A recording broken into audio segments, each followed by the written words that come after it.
a lot coming my way, but I got to make sure I handle it the right way.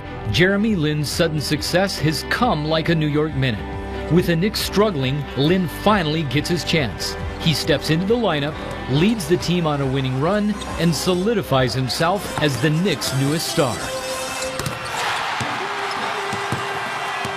But the 23-year-old isn't just making an impact on game night, but also in the lives of his fans. He's very humble. Like I followed him on Twitter, and he always says like God is great before he goes to bed, stuff like that. I'm cheering for Jeremy Lin because he is the underdog, and he's a good player. Well, the underdog and recent NBA afterthought used to make a home here right at the end of the bench. Then he finally erupts, becoming pop culture's #1 new favorite playmaker. But frenzy aside, you can forget about that.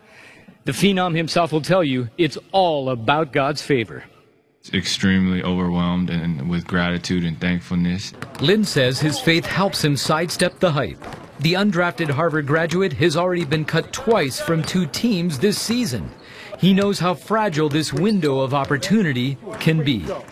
With that comes the temptation to want to continue to hold on and grasp and micromanage my career, my future, this team.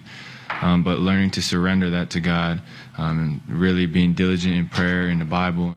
Lin's spiritual convictions are far-reaching, pulling in the curiosity of fans and teammates. Spiritually, does it inspire you? Yes, it really does. It makes me believe that there is something out there. There's something like helping us. There's a God. There's something out there that gives us something to believe in. You always think about, you never really believe that there is this outside influence, but you know, when you see this, you kind of start to think about it. When stuff like this happens to someone, I mean, there's nothing you can do. It's definitely a higher power looking out for you. And I mean, he's been blessed so much with the stuff he's done.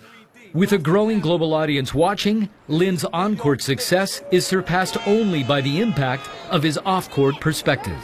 He was saying how like he was ready to give up and just be like, you know, I'm not going to do the NBA thing anymore. But the fact that like he believes in God so much and that he's the one that like helped him to like where he is today, I think that's like really important. As Lin seizes this moment of a lifetime, the emerging floor general knows the wisdom of staying grounded.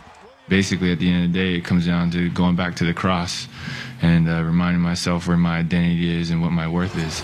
From New York, I'm Tom Buring, CBN Sports.